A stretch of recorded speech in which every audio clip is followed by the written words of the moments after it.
Good morning, afternoon. Hello. Hi, Vicky. Welcome. Welcome. I'm so glad you're here. We will give it a couple minutes to let people in. Yay, you're connected. Hi, Vicky. Hi, Habiba. Hi, Seema. So good to see you guys. So good to see you guys. Let me know how you're doing. I see people are connecting to audio. I'll just give it a moment here. Good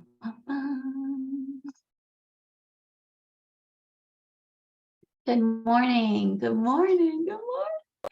And so thank you for being on camera because I love seeing your faces and there's no pressure. Just know that your face will not be in the recordings. So don't worry about, if you're in your pajamas or if your makeup's not on or, I definitely do doll up for you guys. It takes me a solid hour and a half to look camera ready. And it's because I'm vain and people will watch this hopefully for a long time. So we're recording, but my face is the only one. So feel free to be on camera if you feel comfortable, because I really love seeing your faces and your reactions and your nodding and your it helps me know if this is landing. So thank you for those of you who feel comfortable. And if you don't, it's all good. If you're multitasking, it's all good. And even if you're multitasking, just know it doesn't distract me. So you're welcome to be in the car and hi, babes. Okay, welcome, welcome, welcome. So welcome officially to day 2 of Option C, Coming Home to Love. I am even more excited today than I was when I first had the idea to put this together, even more excited than I was on our first call, even more excited, like the joy and the clarity and the ideas are just flowing in I'm like a mad scientist. I was telling one of the members this morning in an audio note that I have sticky notes coming out of my yin yang right now. There's so much I want to share. And I'm so excited to take you on this journey because it's going to be in a particular sequence. There is kind of a method to my madness. And this is based on my, all my understanding of relationships to date and what it takes for us to show up in a relationship fully in our energy, fully in the highest energy that we can bring to a relationship. And our energy in a relationship is ultimately everything. It's everything. So some of you may have listened to the calls on the Conscious Communicator, and I used a bubble analogy. Today, I'm going to use a different analogy with us. And you may have heard me talk about this before. I want you to think about yourself in a relationship, in life, in a relationship with life as a garden, right? And when I say tending to your energy, I want you to think of the garden analogy and that we have to tend to our own garden. And what ends up happening in life is sometimes instead of tending to our own garden, we're peeking over the fence at our neighbor's lawn and we're going, hey, how come you got a lot of weeds over there, right? In relationships with our spouse or loved ones, often instead of looking at our own garden, we're like, yo, that's a massive ragweed situation you got over there, right? We focus on the other side of the fence. But ultimately, we are our own garden. And how we feel and do and connect with others will solely depend on the state of our own garden. Because even when your garden, if somebody else's garden is in rough shape, when you've tended to your own garden, you can give some of your fruits to other people, your fruits and your veggies, right? My mother-in-law is the epic gardener in real life, in a real garden situation. And she's always like, oh my God, I put seeds for tomatoes. I have too many tomatoes. I don't know what to do. And so she's bagging tomatoes and giving everybody bags of stuff from her garden. That's how I want to think of our energy. And what I want you to know and really start to plant seeds in yourself from wherever you stand is that You have the power to change the energy in your garden, you and you alone, with the assistance of the universe, which we will talk about in subsequent calls, right? But you, without any other humans, have the energy, the ability to alchemize and raise your own energy. So you're like this alchemist of your own garden of energy, okay?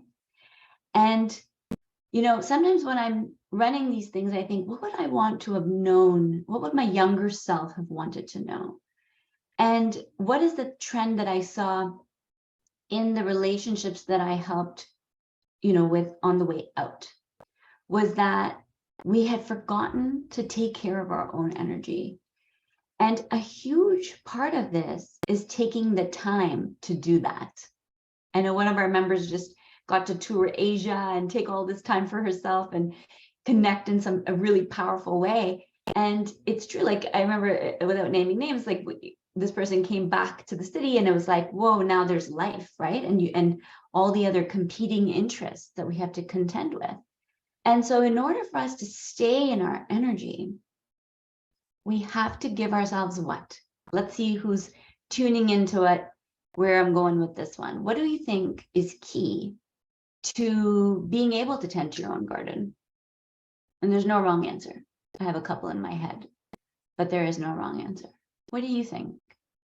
Those of you on the call, and those of you listening to the replay, taking your own notes.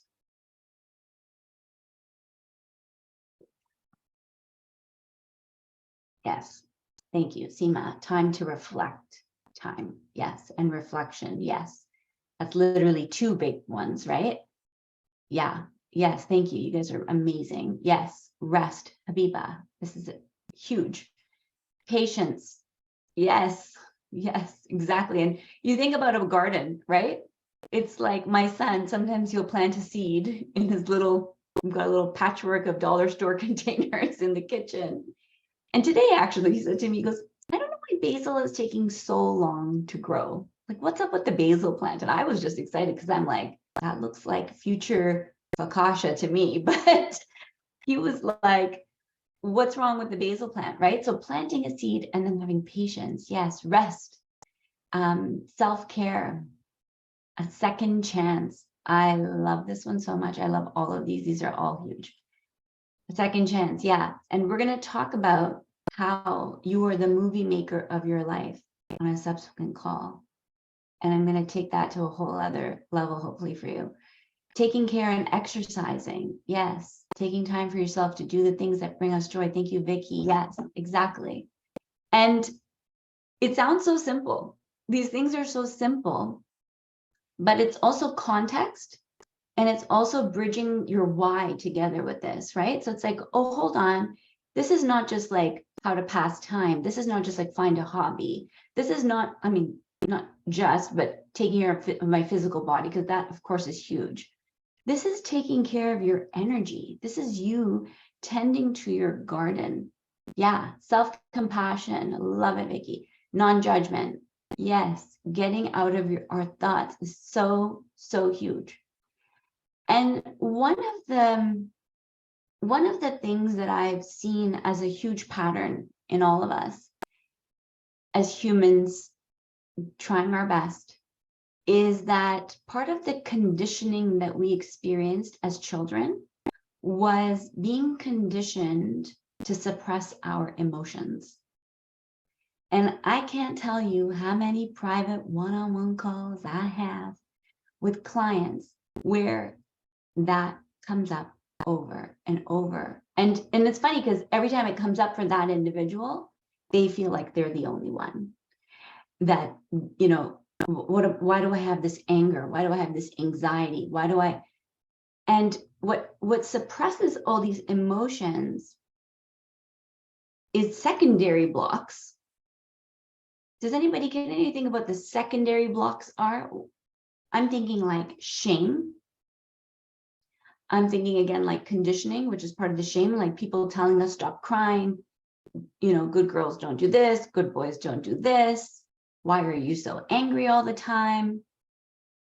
You're such an angry person. Like being labeled, right? Sometimes we also block emotion, like for instance, or block a healing, like forgiveness, because we feel like, oh, if I forgive that person, I don't want to forgive that person, because if I forgive that person, I've let them off the hook. It's like, whoa, like we've tangled ourselves up in these mixed emotions of primary emotions and then secondary blocks. And a big part of the secondary blocks I find as a theme is shame.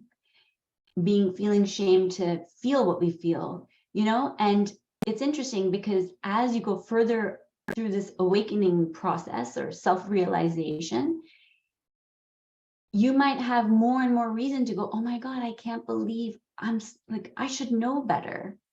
I thought I already learned this lesson. I should do better, you know? And I'll tell you very honestly, for me, as somebody who's gotten somehow to this point in life where I've got a few people who look up to me and look to me for strength and look to me for clarity.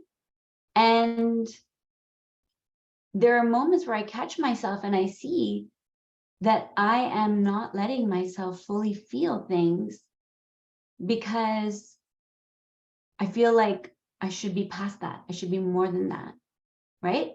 And it's not at a conscious level. It's very subconscious.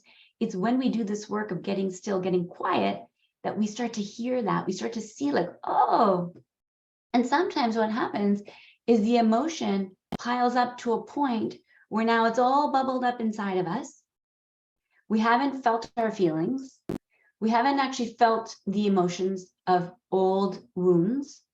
And we are literally storing it in our bodies, in our systems, in our chakras, in our cells. You're literally holding trapped emotion in your body.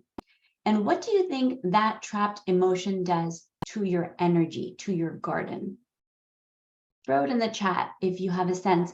What do you think trapping all this emotion and not letting it out is doing to your garden, and therefore to your energy, and therefore to your relationships and everything else?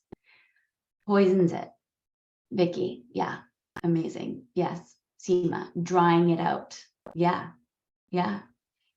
It literally, I use the analogy of like weeds, right? And sometimes what we do is either we're not tending to the weeds or we just cut them off at the top. We're just like, I don't want anyone to see that. Cut it, suppress it. Weed comes up. It's like taking dirt and going, oh shit, I don't want anyone to see this. And like trying to replant the weed back and like cover it up with more dirt. It's like, you can't do that. But that's what we do. We mask. We don't even show people what's happening with us because we think, well, surely Rad, you know, I can't say this, Rad. I've had students say to me like, well, I didn't want to tell you this because I thought, you know, I should know better. And I'm so glad that you shared that you're in a shitstorm today, because now I feel like I have permission to feel. And so this is the primary core of today's call, is in order to raise our energy, raise literally the vibration of your energy, which is a physical thing. At some point, you'll start to feel it if you haven't felt it yet. That we have to let out and let go of emotions that haven't been processed, and we have to let them go. And so many of us are walking around the planet, entering rooms, entering meetings, entering conversations, entering text battles, where we are carrying carcass from the past, all this debris, all these weeds tangling up, messing up our garden. And that's what we then bring in, and it literally, using, you know, Seema's word, that's our Vicky, it poisons it, right? It dries it out. Nothing fruitful will grow. Yes, thank you, Vicky. Exactly. So this is the work. And I want to share a story with you because, as you guys know by now, I'm a storyteller. And I like to share with you, you know, these profound concepts but then also kind of bring it down to the ground and show you how it plays out. So just this week, and I believe all of you are on the mailing list, so you would have seen maybe an email, but I'm going to give you the behind the scenes story of what the heck was happening with me. Because the subject of my email, if you saw it, was my meltdown today. And so all of this last week or two, obviously, I have been in the zone of launching this program, creating it, telling people about it, notifying old clients about it. And that's great. And I've launched, this is maybe my 12th program I've done, right? And thank good God, they always fill up and they always have the most amazing people and it goes great. So logically, just based on history, it should be fine and I should not be worried about it, right? But that's not how life works. We're complicated beings. And we have not just layers of our own blocks, our own fears, but if you can go here for a second, we also have generational trauma in our systems. We also have, and they've actually scientifically proven this now, like they can tell from somebody's genetic mapping blueprint, whatever you want to call it, whether that person's grandparent was a Holocaust survivor. Like the trauma, until we clean up the weeds and pull it from the root, will continue to impact future generations. So the work you're doing here is not only serving yourself, but I promise you it is serving your children, your nieces and nephews. It doesn't matter how old your kids are. So, and I believe in this group, everyone has kids or nieces and nephews. And I know the one that has nieces and nephews is going to have kids because I've seen the vision. So the stuff that was coming up for me this week was not just the stuff in the last 2 weeks. The stuff that was coming up for me was not just the last 6 months. It's like years, generations. We're complex beings when things are coming up. And I think if you can understand that you would probably let yourself off the hook a little bit more. So as you know, I did a massive jump. I left a 20-year, career, took 20 years to start it, do it, end it, from the LSAT to the closing of the firm, 20 years exactly. And that was a huge deal for me. And I think there's points and times where thank God I'm so brave and I'm so connected to my purpose and connected to my heart that for 99% of the time, it feels like I don't get what the big deal is. Like people are like, you're so brave. I'm like, this is like the obvious path. It feels so obvious to me. But then underneath, I'm human. And so the feeling of, oh my God, what if no one comes? Oh my God, what if I fail? Oh my God, what if I'm dreaming too big? Oh my God, what if I'm like every single fear was coming up? What if, and I know as a manifester that I have to stay in the energy of picturing all of you here. Like when it actually started to work, it was like I was dreaming of you. I was feeling your energy. I was tuning in. I literally felt your head versus your gut. Yeah, exactly. Right? My head was literally running amok. My imagination, my mind was literally going bonkers. Like I literally channeled a message and my guide said, what's happening with you right now is your head is just completely running wild, running amok. They use that word. Very cool guides. So that's exactly what was happening. So when I'm tuned into my gut, my purpose, my heart, my knowing that this is what I'm supposed to do, it's clear as day. But I'm not just here doing this for myself. I'm doing this for my family. I have bills to pay. I have responsibilities to people. Like, yes, could I sell assets to make this work? Yes. Could I take out loans to make this work? Sure. But I have to answer to other people for that, right? And I had seen my family go through huge financial peaks. And those of you who know my family history, like my dad was in the PC boom, like God bless him. He's like one of the most phenomenal, hardworking, visionary, never give up humans. I know that I get that from him. And had huge success in the business world, like could have retired at 40. And he came as a refugee from a completely different continent, right? From Africa. And so I had seen that, and I don't even know that I understood what the level of wealth was that we were enjoying because I was so young. And then I also saw some really hard times. And I noticed, and thank God they're doing okay now, great. And, you know, one of my dreams is just fully retire them. But they are the most, and they're the most like phenomenal humans. I'll call my dad, how are you, Dad? Bus, you're good, I'm good. He'll say to me, bus means like, oh, I don't like, what does bus mean? Anyways, it's an Indian word, but he's so positive. He's so good about it. They haven't directly, you know, said to me, oh my God, what are we going to do? Like, where did the trauma come from? But as children, we are taking in our parents' situations. We see when our parents are going through stress and we want them to be okay. And a lot of times what people do, children do in these situations is they start to become, in other words, parentified, but they start to act like the parent and they start to want to fix the problem and they take it on themselves. And I was definitely one of those kids, and I bet you a lot of us were, right? So just caring about the people that we loved. And so even that started to come up for me this past week, 2 weeks. I was like, whew, it would start to come in my awareness. Like, where is this fear coming from? And I would hear like, well, you probably are wondering, like, can I strike gold twice? Like my first career was a hit. What if this one fails? What if I'm doomed to the same fate? What if blah, blah, blah, blah, blah, blah, blah, right? And so what happened, and this is a pure confession on my part, because I want to model for you what we do and how to get through it gracefully, hopefully, is I was trying to stay positive about this launch, about this next step. And I was suppressing the fear instead of being present with it. And usually I'm very present with it, but again, higher stakes, more pressure, things are climbing, right? This is life. And so the stakes felt really high for me, and I just couldn't keep my mind under control. And I thought, stay positive.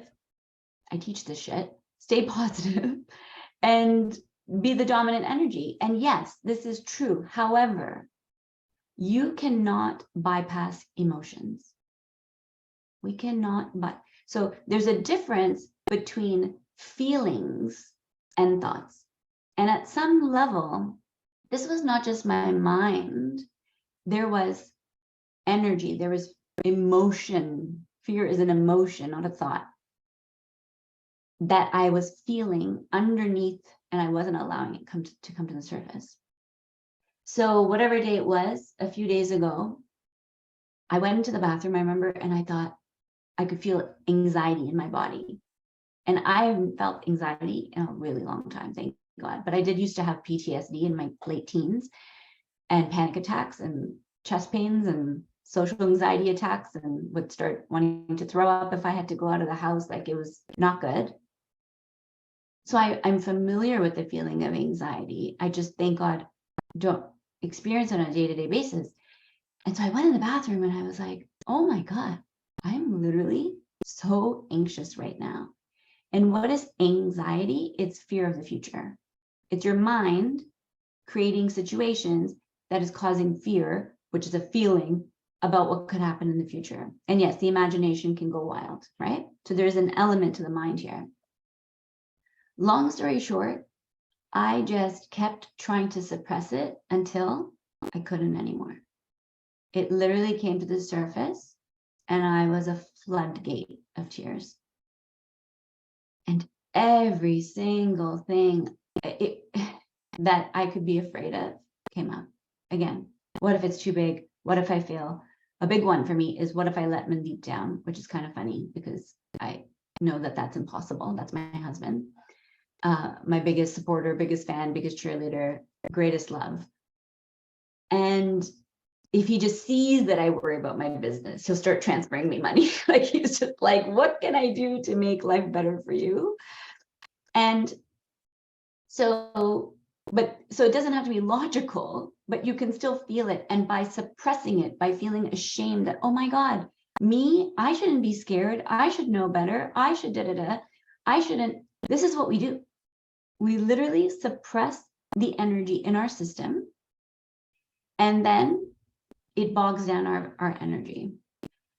So the mantra that I would love for you guys to adopt is let it up, let it out, and let it go. And what I mean by let it go, good question. Suppressing fear is a form of shame. It's not, yeah. So the shame causes us to suppress the fear. Like in this scenario, my desire to just stay positive and my desire to just, right? Or sometimes people feel shame. Like, I don't know, for me, maybe partly it was shame, but it was like me just trying to stay in the zone. It's like, that's not how you raise your vibration.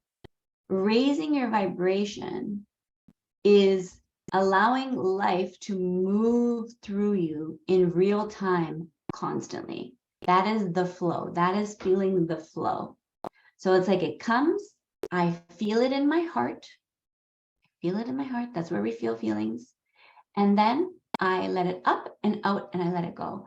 And letting it go is such a huge piece of this, because there are so many people I know who I've worked with intimately who think that they have let something go because they would like to move forward, but didn't really fully process it.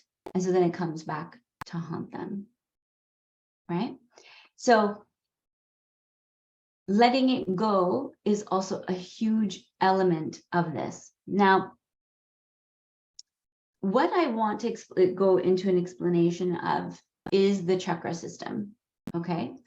Because literally, we are holding our wounds, our suppressed emotion in our centers, okay? And just to give you one more example of suppressing, when my older sister Saloni passed away in 2020, when that moment happened, that day came, knowing what I know and just being who I am, I let myself go there. I cried and I cried. I stayed in bed all day. My family just kept checking on me in my bedroom. I had Kleenex everywhere. The phone kept ringing from my family. And I just bawled and bawled. I didn't care how loud I got. I didn't care that it didn't, I know it is not something we're supposed to shield our children from. I wasn't like, Deep, go hide the kids in the basement so I can cry, right? Yeah, how can one let go? Great question. I'm going to address that. And so I had felt the feelings of it. And I think this is going to kind of address your question, Nuva. And it was days of it. And if you ask anyone who knows me, anyone in my circle, I'm the first one to cry. I'm the first one to feel the feelings. I feel all the way down to the ground. I feel all the way to the top, bliss, the whole spectrum. We had a ceremony. We did the ashes. We had a ceremony at her house. There were so many moments. I mean, this is somebody I spoke to every single day of my life for 25 years. There's no way I could forget that she wasn't around. I was feeling it constantly. And then came a point in time. It was summer. It was like 2 months. It had been about 2-3 months, probably 2. And she passed in April, and June hit. And if you guys remember the first summer of COVID, it was like, wow, we can actually see people. We can actually go out and at a distance with lots of sanitizers, maybe let the kids run around together and keep washing our hands and use tongs, and right, like it was that crazy stage. And I just wanted to enjoy it. I just wanted to enjoy it, and I just wanted to be okay. And so what I non-knowingly did was I started to not fully let myself suppress the grief. And how I did that unknowingly was I started to disconnect from my heart. I started to live from my head instead of living from my heart. It's a very subtle nuance that I'm talking about, but this is what we do. So fast forward a month or two, maybe 3, we're into the fall, and I'm on a call, a business call with the 9 lawyers that I share space with, 8 lawyers, I'm the 9th. And, every 2 weeks we had to have calls about COVID and protocols, and do people come to the office? Do clients have to sign a waiver? Like, obviously, like everybody else, we were dealing with all of that. And we're on this call, and one of the members tells me they don't really care if the rules have changed, because remember, it used to be essential services, you could come into the office. So we were lawyers, we were essential services, so we could go to the office. And then the rules changed again, and they were like, well, if you're essential, but you can work from home, we want you to work from home. And it was that conversation that we were having. And this person was like, look, I just want to come in and blah, blah, blah. Okay. And listen, everyone broke the rules in their own way, if you ask me. So, but in that moment, I was so upset. I was so triggered. I was like, people, do you understand? Like, there are people having funerals in parking lots right now. This is not about you as an individual. This is about us. And how can we break the rules? Like, we're lawyers, like we're supposed to follow the rules. And this person was like, well, I don't know what to say to you, but I'm still coming in. And I was so shaken up by that meeting. They saw my face on the Zoom call. I literally went off camera. A couple of lawyers started sidebarring me on text. They're like, are you okay? I usually run the meetings. So one of the lawyers was like, I will take over the meeting. I was like, yep, you're your host. And they were like, are you okay? What happened? What happened? And I'm sobbing, and I'm so triggered, and I'm so upset by this person who's being, in my mind, so selfish. And I know, listen, I'm a lawyer. I can convince you that what this person did was wrong. But actually, in hindsight, I actually think this person was doing what they needed to survive and had circumstances that required them to bend the rules there. And I think everyone did that. So what happens when we're triggered, the ego starts to get enraged, right? And thank God I know enough to step back and get out of the meeting and not yell at the person or not freak out.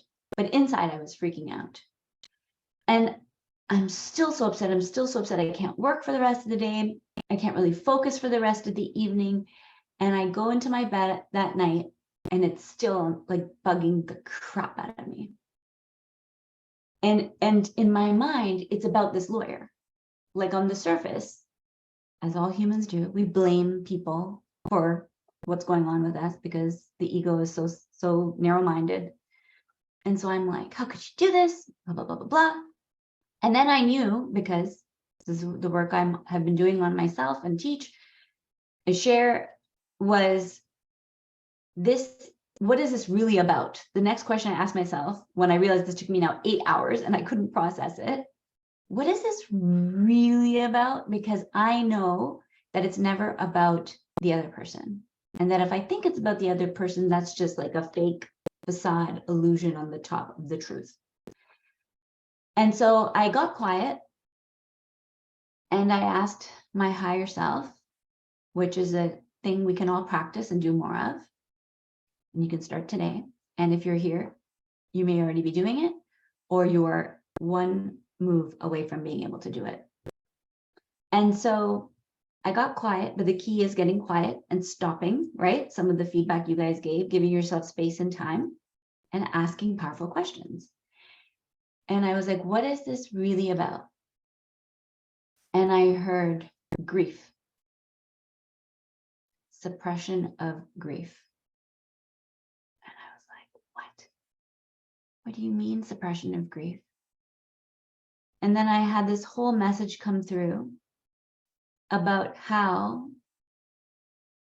I just wanted to be okay for a little while. I just wanted to like be normal and have a summer outside with the kids running around, that I didn't allow myself the full time I needed to fully let it go, to fully heal. And Habiba, I think that is the best answer I can give you, is that we have to stay in this really powerful connection relationship with ourselves, where we are always checking in constantly on what's really happening behind closed doors with our heart, not on the surface level. And what message came through for me was, you don't need to sit in the pile of poo-poo. You don't have to make yourself cry. You don't have to say, oh yeah, I know I'm holding on to this. Okay, what Celine Dion song can I play right now?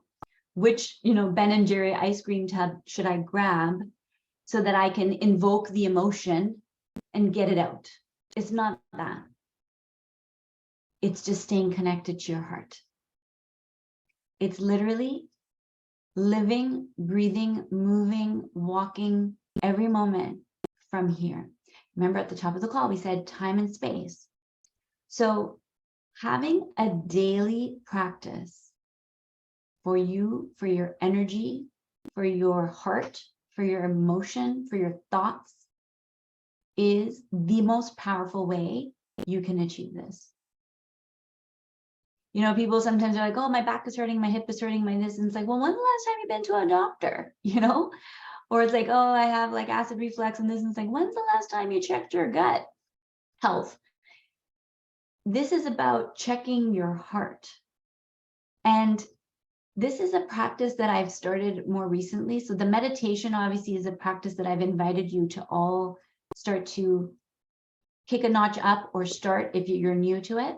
And that is a huge part of the silence, connecting to your energy field, connecting to your mind, slowing down thought. And then to add one more layer into a meditation practice, into a stillness practice, is connecting with your heart. And honestly, knowing now what I've experienced and feel right now, I will never stop doing this, because that is one of the biggest gifts you give the world. If you want to live from your heart, if you want to love in relationships, if you want to be a love magnet in relationships, your heart is meant to be wide open. Your heart is meant to be beaming love to people at the grocery store, at the church, at the football field. Like, that is what we're designed to do. That is how we heal people. If anybody knows about the chakra system, which I'm going to go over in a moment, I know I digress sometimes, but I will come around to everything, is when we heal. So anybody who knows Reiki or anybody who knows any kind of healing modalities, we use our hands. And it's because our heart is literally connected. The energy is channeled from your hands to your heart. This is a direct pipeline. The healing that we do, the connection that we do, every relationship you ever have, it's your heart. When you look at your child, your baby, and he's sleeping or she's sleeping, what goes? The butterflies, the boom, boom, boom. That's happening where? It's not happening in your brain. It's not happening in your butt. It's not happening in your ankle. It's happening in your heart. So staying with your heart and giving yourself time and space and not rushing the process is the most powerful way to let things go. And what you'll find is that sometimes we have so much stuff piled up. We're like a garden. I'm going to stick with the garden analogy. We're a garden with a fair number of weeds, and that's okay. What happens when we have a garden in real life and there's lots of weeds? You grab gloves, you go to town for a few, right? You go to town for a few hours, whatever you can do, and then you rest. And then the next day you come back and you do more and you do more. And if you're pulling them from the root, if you're really putting all the time, energy, and focus and doing it rightly, which is connection through the heart, if you're doing it rightly, instead of just trying to cut things at the surface or suppress things, you're going to have a garden that's in mint condition. And then you go into more of a maintenance package. You're not really having to do the deep work all the time, but you'll find that your heart is more open. You're living things in real time. You're crying, you're feeling emotion, you're feeling love, you're feeling deep joy. I cry probably every single day. Lately, it's been mostly tears of joy. Like before this call, I got a message from a student in this group and I was like in tears. I was looking at all the sticky notes on the ground that I want to share with you. I was in tears. I read a book and it said something that was like, oh yes, this is it. And I started crying. You start to be this garden of flowers. You start to be full of life, full of color. And color is living all of those emotions. Let me know if that's making sense so far for you guys. It's giving yourself that time and space. And one of the other really powerful things that I want you to consider as you tend to your garden is asking for help and allowing somebody else to witness your pain in the right environment, in the right relationship. That might be a therapist, that might be a friend, that might be a neighbor, a mom, whoever, might be all of them. For me, it's all of them. It takes a village to keep me alive and well. And that day when I had my breakdown, and I was like, I know I'm just at the bottom of the ground right now. And I know I'm not going to be here forever, but when you're there, you kind of feel like you are. You're like, I don't know what's going on. And so I just felt and I felt and I felt. And then I stopped crying. I'm literally telling you exactly what was happening to me. I stopped crying and I checked in with myself, with my heart. You know, sometimes it's like, okay, enough. Like, okay, wipe your tears. Sometimes we do that with our kids. We're like, okay, are you done crying now? That's okay. Can we move on? Don't rush it. How do we fully let go? Stop rushing yourself through the process and ask for help. So first, I let myself go there, but then as it stopped, I checked in with myself. And when you are processing emotion, being present with yourself with your meditation practice is going to change the game on how present you become with yourself. Change the game. So I'm just going to continue to encourage it. Do it. I hope you guys have all downloaded the app by now. And if you haven't, bug me with questions. There's no stupid questions. Like, just I'm here for you, okay? But then I sat there with my true emotion. So what does that mean? Sometimes the ego will over dramatize things. And sometimes the ego will suppress emotion. So what we want to learn to do is to be fully present with what really is here now. Not what you think should be here, not what you think shouldn't be here. You know, this is what we just like, should I really be feeling this? Oh my God, I'm so ashamed. Oh, like I should know better. No. Cancel. What is actually present here, and be with it like it is somebody else. Be with it like it is your little baby child version of you or your actual child, right? So I was like, hey, how are you doing? Like, is there more? And that's perfectly good. Like, let's get it out. I'm not going to shut this thing down now. I didn't realize there was so much in there to begin with. What the heck was I thinking? I got myself in a loop. So I was like, what's present? And it was like, wham! Another wave came out. A bigger wave came out. What are you feeling? I'm scared. Like, what if I made a mistake? What the hell was I thinking?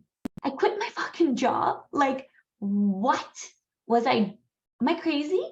I felt everything. I said everything to myself. Go there. Let yourself go there. You will not break. Trust me, I have been to the bottom of the abyss. I've had some of the greatest losses ever. You will not break. I promise you. And if you need, and as you should, you then reach out for help. You reach out. So instead of me shaming myself, you know, most of my girlfriends have done my programs. Like most of my family has done my programs. And sometimes I have moments where I'm like, who do I call? Like, I'm supposed to be the one that knows how to get out of this. But then I disconnect from my ego and I am kind to myself And I have compassion for beautiful Rad, who's in a really tough space and needs to hear something else to get herself out of this. And thank God I have the best friends in the world. I have the most incredible women in my life. I collect friends like stamps. I literally grabbed my iPhone and I thought, who do I want to talk to? I wanted to talk to Saloni, my sister who's on the other side. And can I talk to her? Yes, I have ways, but I didn't think in that emotional state I could pull it together to connect at that level. And frankly, I just wanted to be able to pick up the phone and talk to her like a human to human. And that made me really sad that she's not here right now and I can't just call her because I know she would talk me off the ledge. And so then I cried about that. And I checked with myself. I'm staying present. Is this the ego trying to like sway you into a hole? Or are you just really sad that your friend's not alive?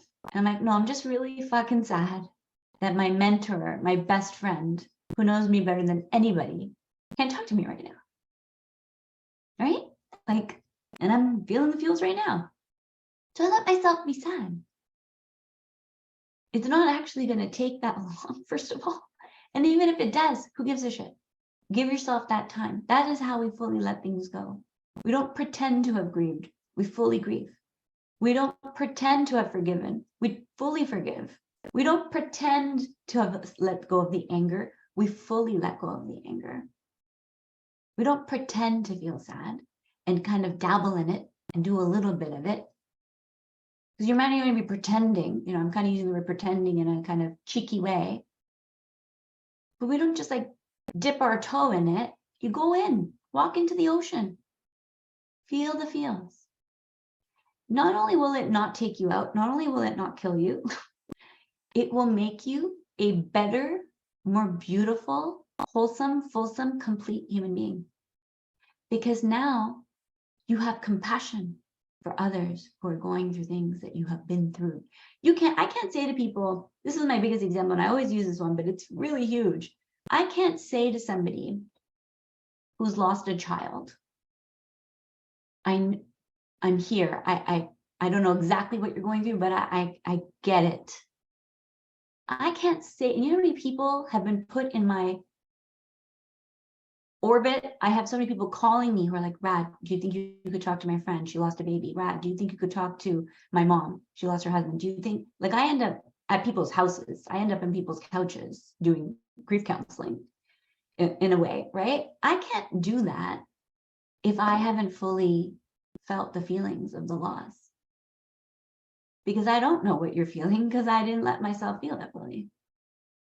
But now that I did and I got through it, I can say to you, this won't kill you. I can say to you, there will be miracles that will come from this that seem crazy to you right now that I'm even saying that, but one day you'll get it. You will know more through this if you allow yourself to ask big questions. And then I have compassion and humility. There's gifts on the other side of feeling it.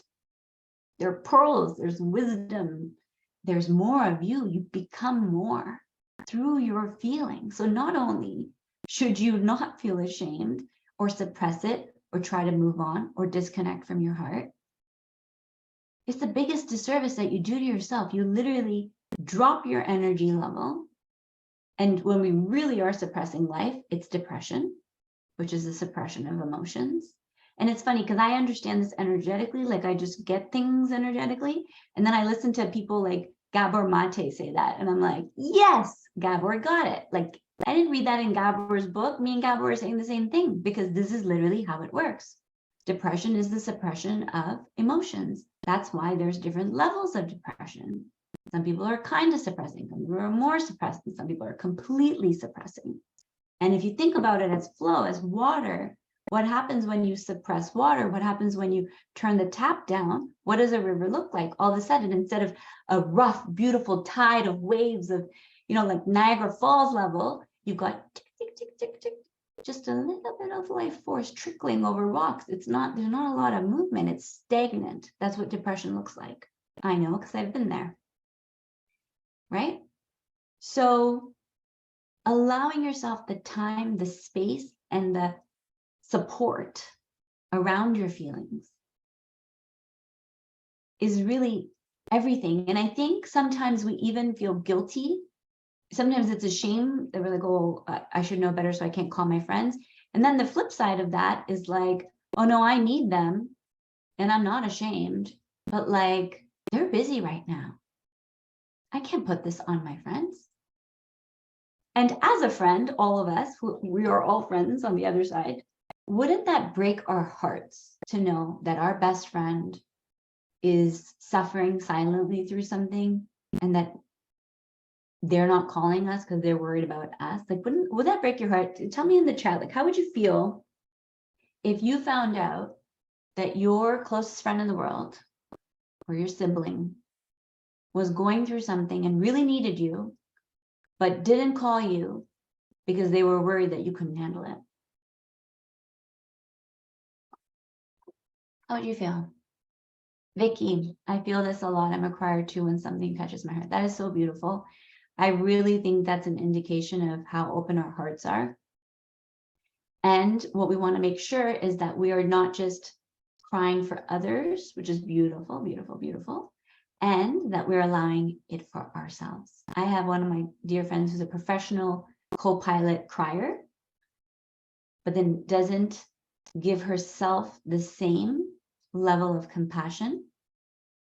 And that's really important, okay? To have that balancing act. It's like breathing in and breathing out. You can't just keep breathing out, you'll die. You have to breathe out and you have to breathe in. You have to cry for others and feel, and that's beautiful. And then also feel for yourself. And I think you might even be talking about it in a positive way. But so in all ways, right? We just want to keep check on, am I fully connected to all the aspects? Is everything allowing, am I allowing life to touch my heart? Am I staying connected to my heart? Yeah.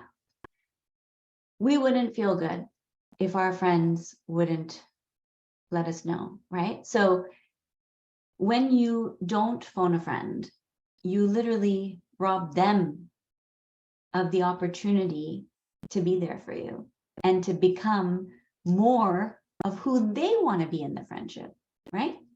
Don't we feel great when our cups overflowing and we can be there for people and you're like, man, I got you? Like, what a feeling to be able to say that to your friend. And yet when we hold back from shame or guilt, we literally rob them, ourselves, the relationship, and it starts to deteriorate the essence of the relationship, the honesty, the integrity around the relationship, right? So I encourage you to share more and be vulnerable and have those yucky, icky, challenging conversations with the right person. And as I've said to you, I'm here for you. Like, if there's anything you want to share with me, I hope it's already clear to you that this is a guilt-free growth zone and that you will be met with complete unconditional love. And that's what I think one of the biggest gifts I give in my private coaching and in all my coaching is I just show up as love, right? So picking the right person for the right conversation is also really important, but I'm sure all of you have somebody, and if you don't, you've got me, so you do have somebody. I would feel betrayed because I'm supposed to be there for those moments, not only the happy ones. Is that ego? No, I think if it's about, oh, you're so welcome. Yeah, so for your question, no, I think you would feel sad. So betrayed, and it might just be language here, right? Semantics. We don't want it to be about us. Like, we don't want to take offense to it, but it's like, man, I really wish I could have been there for you, right? So again, it's with the intention of love, not intention of fear. That's when it's fear, it's ego. When it's love, it's your heart, right? So it's like, not like, well, you didn't call me, now I don't like you, or you didn't call me, now we can't be friends. Like, again, that's like a shaming, fear kind of vibe. But it's like, I love you so much, and I want you to know that, like, I'm always here. I'm here for the beers and the cheers and the tears and all the things, right? So yeah, we would be saddened. I think saddened is definitely a legitimate emotion around that. Yeah. Thank you for sharing so vulnerably with us. Your love and light as well. Thank you so much. and to you guys too, like, thank you for sharing in the chat. So this is so important because, you know, again, we talk about like, how do we raise our vibration? How do we raise our energy and frequency so that we become magnets for the right scenarios, so that we are living in a higher state of consciousness? And what I mean by higher state of consciousness, if you think about it like a mountain, every step you take up that mountain of consciousness, things become a bit more clear. You can see from that higher view, higher perspective. Oh, the river meets the ocean, and oh, that's where the bush, oh, and that's where the line, right? Like you're standing at the bottom of the mountain, you don't see as much. As you climb, that's why when your frequency climbs, your consciousness, your awareness, your lens is higher. It's literally a higher perspective. You can start to see what other people are going through, what other, you know, what's actually happening. That, oh, like that thing that person said wasn't about me. It was actually about some major childhood wounds. Like this person is lost, she's hurting, he's healing, right? So how to be there ourselves so that we can be higher in a relationship is by processing ours. So let's go over the chakras for a moment, right? So just very basically, we have energy centers in our body, and some people even correlate those energy centers to the scientific elements, right? So like the adrenal glands, the pineal gland, what is it called? Like the thyroid gland, like the throat, right? The heart, the gut, and so the womb. So the first center, and I talk about this in Meditation Mastery Masterclass, and you guys all have access to that. And I very consciously give you guys access to that because it's so complementary to the work we're doing. So I don't want to spend too much time on this, and I would love for you to watch it in the masterclass, which you access through the links that I've sent through email, okay? And let me know if you can't find it. But the bottom three centers, so our root chakra, our second, which is our sexual center, creative center, and our third, which is our will, our personal power, that's where we start to feel like, oh, I can't control things, or I need to control things, right? When this center gets out of balance, we start to live more in our ego, and we think we have control over things, right? So the first center is your root, it's your foundation, it's family, it's money, it's the basics, the basic needs. Then it's the creative center, and then it's your will, okay? And those three centers are generally where we hold the most blocks. And so the work that you're doing in this meditation practice that I'm inviting you to, that life is literally inviting you to, when you sit in meditation, you can literally set the intention to focus on those centers, to let go of debris and process things. Now, when you're doing this practice, sometimes you may not even realize you're letting some stuff go. And sometimes you will, and you'll feel emotion rise up, like sadness or anger or whatever comes up, tears, love, joy. Usually in the bottom three centers, if you're releasing, it's going to be something that's a block. And so really it's about learning to be present, focusing on the centers, which I go way more in depth in the other modules, okay, in the meditation mastery, and starting to release it. And there's one analogy that I want to share with you that will hopefully make this make a bit more sense, because I just finished saying to you that give it time, give it space, give it a witness to really process deep emotion, to let it go. And that is true. There's also a lot of energetic debris that we're holding in our system that's actually much more fine and minutia type, that you don't always need to microanalyze to get rid of. You just set the intention to clear it. So the analogy that I'm going to give you that hopefully helps you make sense of this is your kitchen floor. When your kitchen floor is dirty, what do? Throw it in the chat. Throw it in the chat.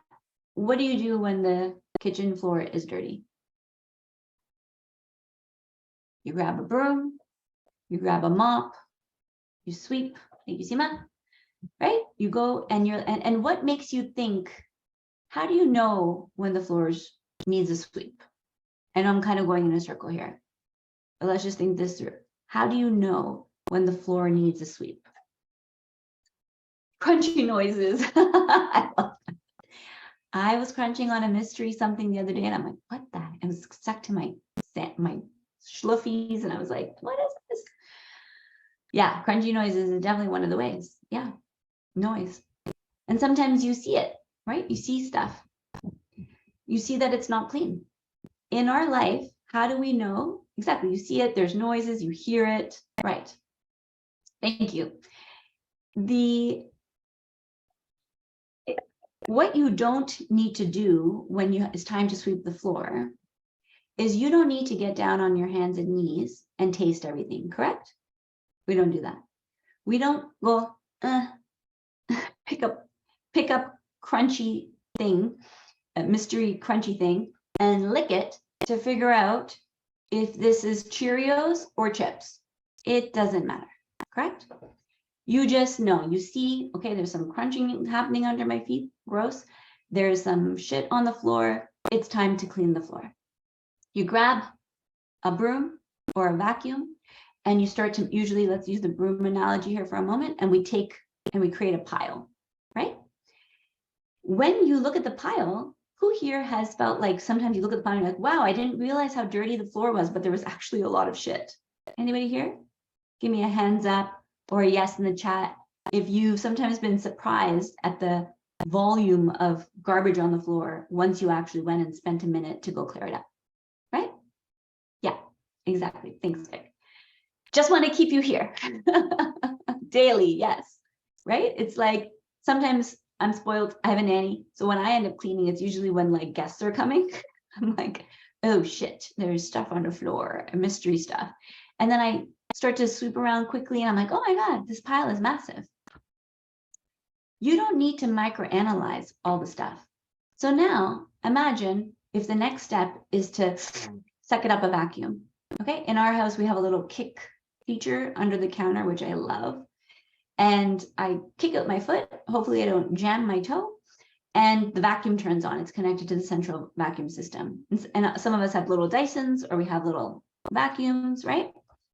And what do? We start to let all that tiny, tiny, tiny stuff go into the vacuum. It's gone, it's done, floor is clean. How do I know the floor is clean? It looks at, there's no more crunchy stuff. Sometimes though, what happens when I'm vacuuming, and this may have happened to you probably, things get stuck in the vacuum. Sometimes, something big goes up the vacuum and it's like, and the sound changes and you're like, oh shit, my kid's toy, what was that? What was that big thing that went in? And sometimes you get stuck, right? And you got to get your finger into the vacuum, and sometimes it's hair, if in my house. And then sometimes it's just shit. It's bigger things that were too big to go up the vacuum. That's deep trauma. Does this make sense? So the big piece, like let's say it was a big piece of toast, sometimes that piece of toast, you got to pull it back and we got to break it down. It's not ready to go up the vacuum yet. Can't just be gone without actually processing it. I need to feel all the things before I can let it go. Make sense? So on our floor, we have lots of little things that make a huge pile actually when we put it together. But we don't actually need to process it or look at it or taste it. We just let it go through this practice, through this process. And sometimes there are bigger pieces that need a little bit more love, that need a little bit more processing, breaking it down like a big piece of toast into crumbs. And once you've fully broken it down, you go right back to the vacuuming process and you go, and it goes up. Does that make sense? That's one of my favorite analogies. It's good that I like my own stuff. So that is in a nutshell, right? Thanks. I'm glad you like it, right? So because it's hard to believe, oh, good, great visual, great. It's hard to believe and understand that there's all these little things that are also bogging down the system. But when you see that big pile, it makes sense, right? You're like, oh no, it looks little, but actually cumulatively, it's actually quite a lot of stuff. It might even be more stuff than that piece of toast when you pile it all together. That is what you're able to clear up, the big and the small, in these meditation practices. And we are going to do a deep dive meditation. I'm going to be putting 2 polls in the Facebook group. So please do, if you haven't joined the Facebook group yet, do join it, because that's where we communicate. That's where I share the replays and the workbooks and your tracking sheet, which I want to let you know about today. And so when you bring your attention to the centers, which I'm going to take you through a short one today, you literally, with your desire and your command, you're the command center, and you say, I'm ready to let stuff go. If you set the intention before meditation, say, I'm ready to let go of everything that no longer serves me and is ready to go, and I want to raise my frequency, you can literally clear so much. And sometimes I think we underestimate the little stuff. When I went to the first Dr. Joe retreat in 2019, my life was in mint shape, quite frankly. Like it was not always like that, which is why I can say it was in mint shape. I was so grateful. Every category of my life, finally, thank God, and life doesn't always stay like that, but the house, the kids, the car, the husband, the family, right? I was like, wow, wow, wow. So grateful, so blessed. I didn't go to that retreat to heal something specifically. I actually had gone, which a lot of people, and that's great, go to retreats for a big Armageddon in their life, right? An illness, a loss. When I went to my very first retreat to Deepak Chopra in California, it was because I had lost our little boy. So a lot of people go to retreats for Armageddons, and that's beautiful. For me at that stage, it wasn't actually that. So here's the thing.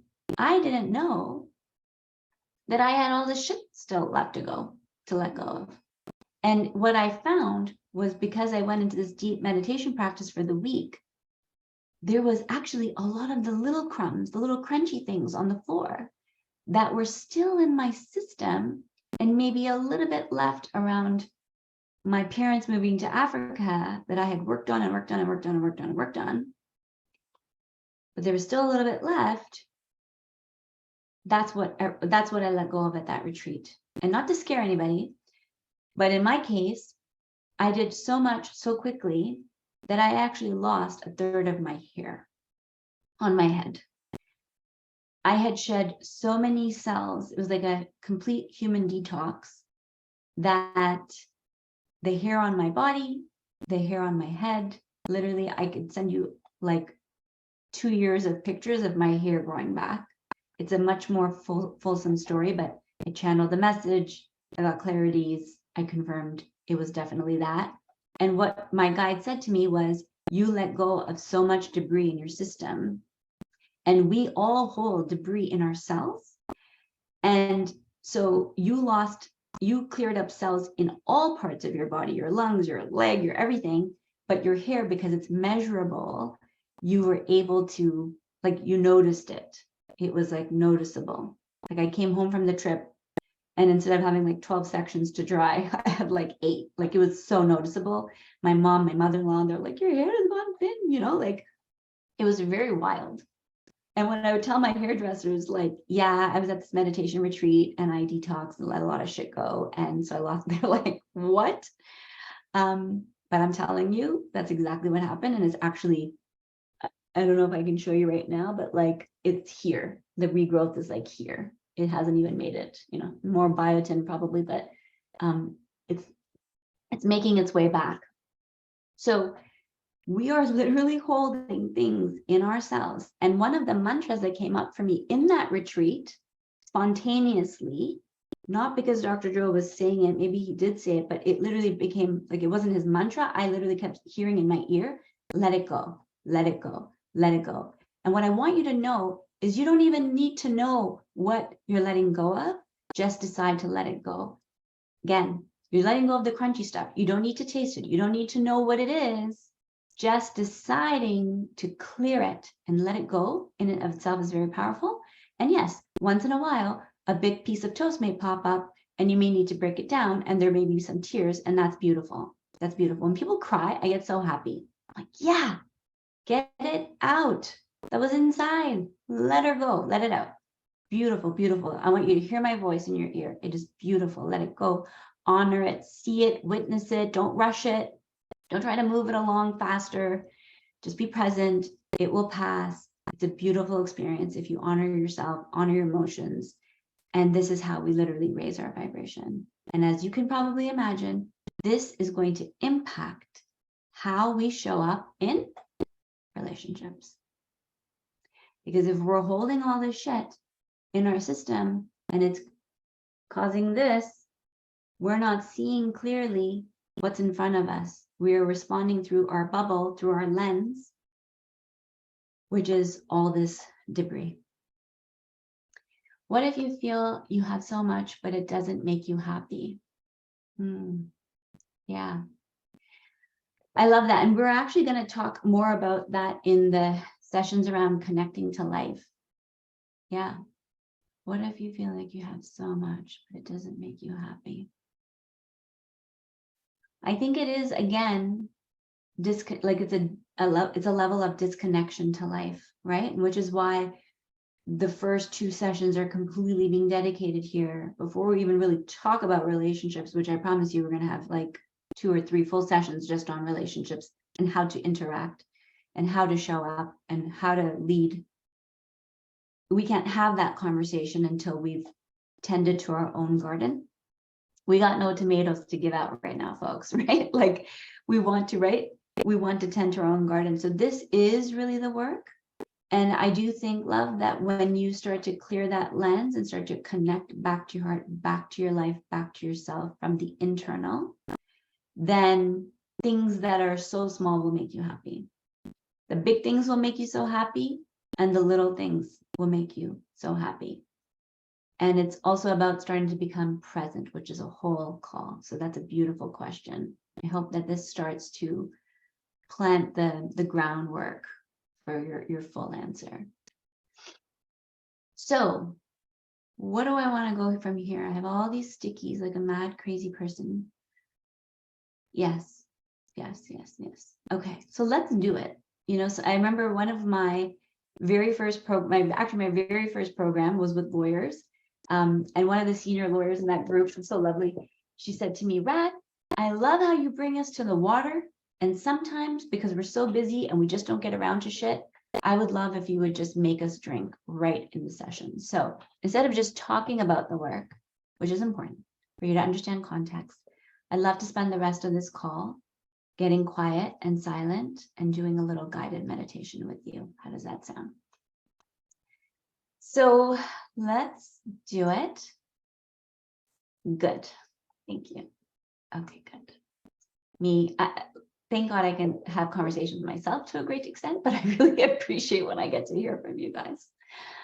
All right, so wherever you're at,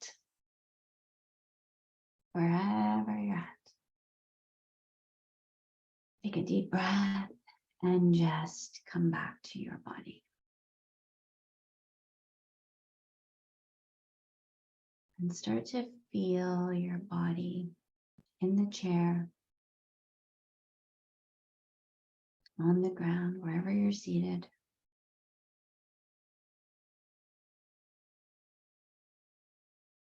And relax into it. Allowing yourself to be supported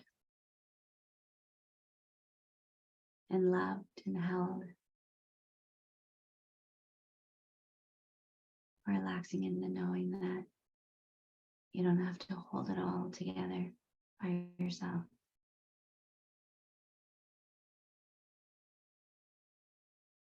Allow yourself to know that this is a safe space and that all emotions are welcome, cherished, honored, seen, loved.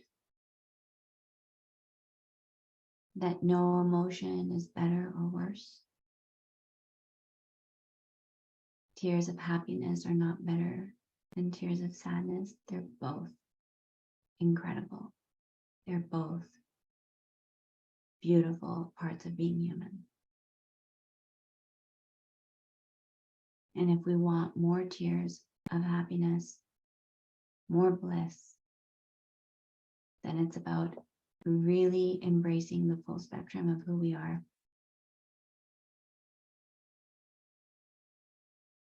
Not bypassing or discounting any part of us that someone somewhere told us wasn't enough or was too much or wasn't welcome.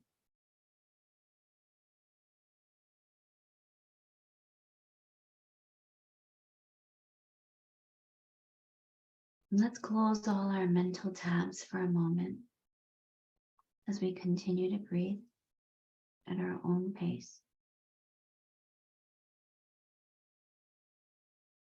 And whatever thoughts that are popping up, thinking of it as a tab in the internet browser of your life. Let's start closing out all the tabs just with your visualization, imagination. Click, click.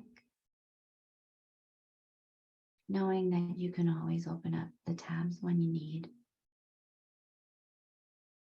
Giving yourself the time and space and grace to be here with yourself right now. As you embrace the ultimate truth, which is that the relationship you have with yourself is paramount. It is literally more important than any relationship you will ever have with another. That not only do you get to, but you must put the oxygen mask on yourself. And that tending to your own garden is the most responsible, loving, giving thing you can do for others. And as you close these tabs, I want you to feel your energy come back. When we leave our energy in conversations, in situations, and people, we're thinking about them, they're worrying about them, we literally leave bits of us, our energy, in other rooms, places that are not in the present moment. So as you close each tab, feel what it feels like to bring your energy back to yourself, amplifying your energy, moving from 50% to 55 to 60 or wherever you find yourself.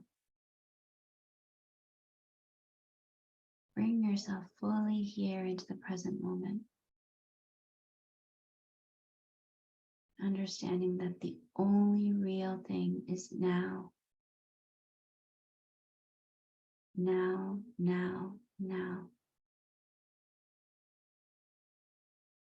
Your energy in the now creates all futures.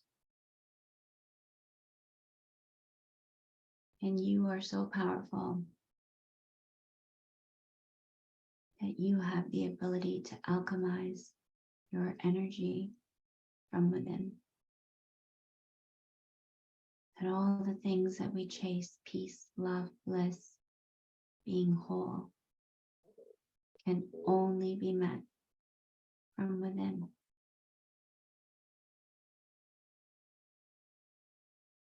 And so now let's take some conscious breaths into our chest, into our heart center. We're going to do it at a count of 5 seconds in, 5 holding, and then 5 releasing.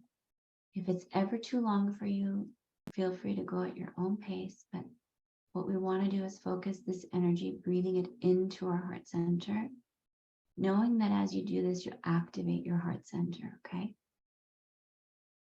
And again, something may come up, nothing may come up. Whatever it is perfect. Just allow everything. So let's take a deep breath in 1, 2, 3, 4, 5. Hold your breath.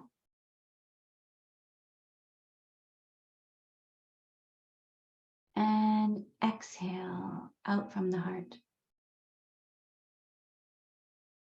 Beautiful. Deep breath into the heart.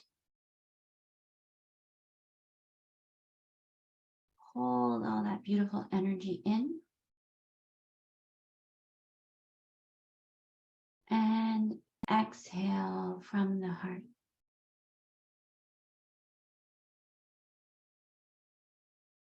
One more deep breath in. 1, 2, 3, 4, 5. Hold the breath in the chest. 4, 5. Exhale right out. 2, 3, 4, 5. Beautiful.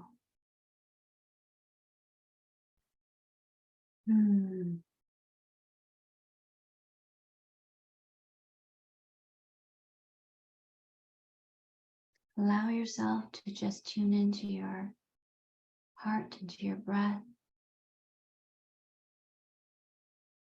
Just bringing your awareness and your intention to your heart center. You might see it as a light or a green light. The heart center, the Anahata chakra, is signified by green.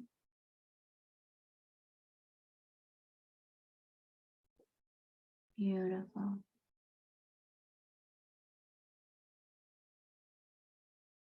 And now I want you to keep breathing in and out from the heart as much as you can. Just bringing it back there. Stay with the heart. And as you tune into the center, let's visualize, let's imagine. I want you to tune into what voltage your heart is lit at from 0 to 100.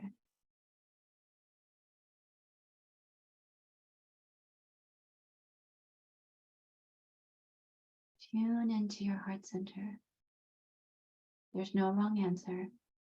It's always the number that comes up first. Where are you at with your heart voltage?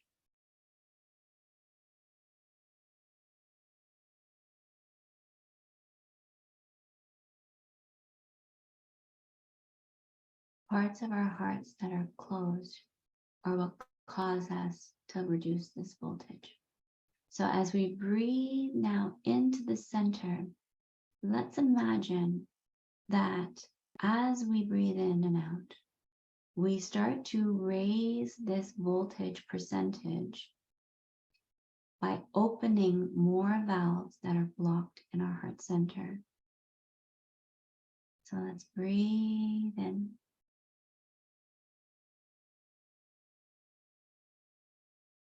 Reminding our heart that it is safe to show up,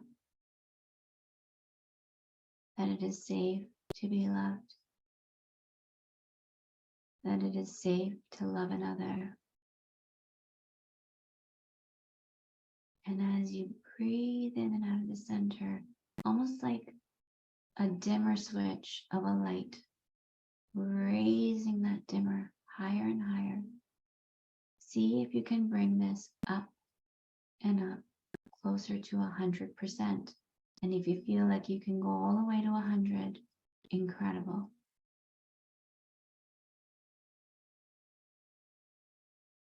Relax your heart.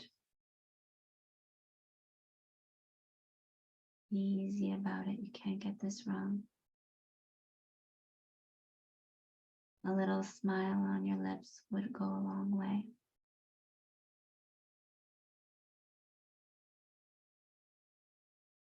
Relax and raise the voltage.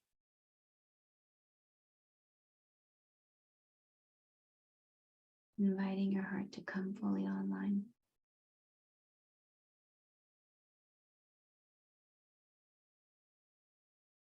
Breathing in and breathing out.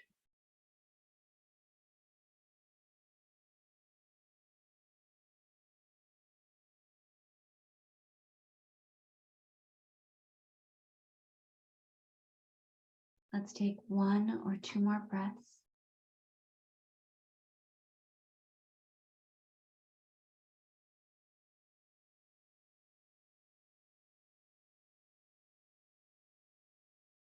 And when you're ready, you can come back.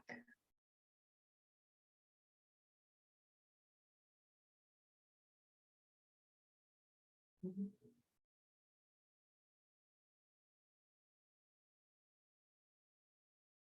might need to wiggle your body around. You might need to look down at the ground before you can look up. Find your flow.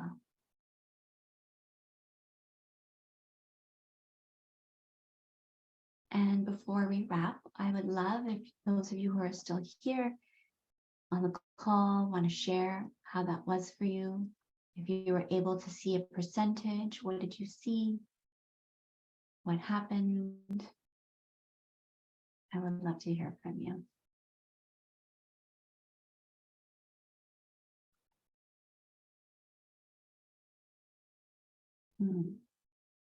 Felt a deep rest. Wow, so powerful. Amazing. This is a practice that I invite you to consider doing on a regular basis. And this is something that as you get better and better, we can just better, meaning feeling more connected to the thing, to your body, to your energy. You can do this all times of the day. You can do this before a difficult conversation or a big meeting or a presentation, or you're going to visit your family, or your kids are coming home from school, right? It was great till my in-law showed up unannounced. Then I went, I love that. Yeah, finding the space to hide from everybody when we do these things is sometimes necessary, but I'm glad that you got it in. A bit in my head as I could still hear the TV in another room. Yeah, beautiful, Vicky, great share. And you know what? This is so good because you're catching where you're distracted, right? Like this practice, it's a practice because the more you do it, the better you get. It's like lifting weights. And what you'll find is you will be able to be in the midst of a storm and go into meditation, that it won't even be the noise outside. And you may want to start in a quiet space. And sometimes, of course, it's easier in a quiet space, but our ability to focus, eventually we want to get it so strong that you can get in the zone no matter what, right? Like I can be in the middle of a busy room and drop right in. So yeah, definitely create the space that is more suited to it, knowing that as time progresses, the cool thing is you'll be able to do it anywhere. Yeah, incredible, incredible. So guys, I hope today leaves you with some key reminders to let it out, let it go, and let love in. And what that looks like, asking for help, being kind to yourself, not rushing the process, being really present, and remembering that this is how we raise our vibration. This is how we start to feel more flow, more high, more bliss, and that there are so many gifts and pearls on the other side of the processing of your emotion, of feeling the feelings. And it's so important. And the parents in this group, tuning into like, where do we stop our kids from processing stuff? Because even knowing what I know, old habits die hard. And sometimes I'll catch myself wanting to say like, okay, just stop crying, right? Because we're just not comfortable with emotions sometimes. It's just kind of the knee-jerk reaction. So this will be a very powerful practice that you do for yourself and then for others. And you become a greater and greater force of being able to hold space for other people, which is part of relationships. So I love you. I hope you got something from today. And reminder to just go into the group. If you're not there, I think most of us are in there now. But to make sure you're logged in, you have everything, you filled out the form, the welcome form, and to please message me either on Voxer or WhatsApp, wherever you find most convenient. I really want to hear from you. So do please at least try to check in with me once a week. I invite you to check in with me more, and just know that I love hearing from you no matter what it is. And let's do the thing. All right. I love you guys. Keep rocking it. There is, oh, sorry, one more thing. There is a tracking sheet that's in the Facebook group that I'm going to post in the next hour. You're so welcome. You're so welcome. Thank you for being here. The tracking sheet is something I would love for you to print if you have access to a printer and stick it on your bathroom mirror, because this is going to be a little sheet for you to track, you know, your habits and tools on a daily basis. And if you like the tracking sheet, you can just keep printing it and keep using it even after our month is up, because it's just a beautiful way to change behavior. They've done many studies on adult behavior, and shockingly, one of the most powerful ways is to track it somewhere. Shocking and not shocking, right? Just like a little pee-pee chart that we have for the kids when they're potty training, and you get a gold sticker when you pee-pee in the potty. So yeah, the tracker is going to be posted in the Facebook group in the next hour as a document, and it'll be put in a guide. So it's really important that you know how to find the guides on Facebook. There's probably tons of YouTube videos if you can't, but on the computer, you'll see the word guides right there under the banner picture, and on your iPhones or your phones, it's going to be 3 lines at the top left of the screen. You click that, it drops down a menu, and guides will be one of the options. All your resources will be there. So do print the tracker. I wanted to not give you too much on the first day, so I wanted to bring that up today. But yeah, that will be up very shortly in the next half an hour, because it's ready. I just have to review one more thing on it, and then it'll go up. So that's there, and the journaling exercise for this week is there. So these are the things I would love for you to start working on in your own time for yourself until we meet again on Tuesday. All right. Thank you so much. I hope that answered your questions. Let me know if you ever have any more questions. I'm here. You know where to find me. And I wish you the most incredible weekend. I hope you take time for yourself. All right. I love you guys. Thank you for being here. We're doing it. Bye, guys.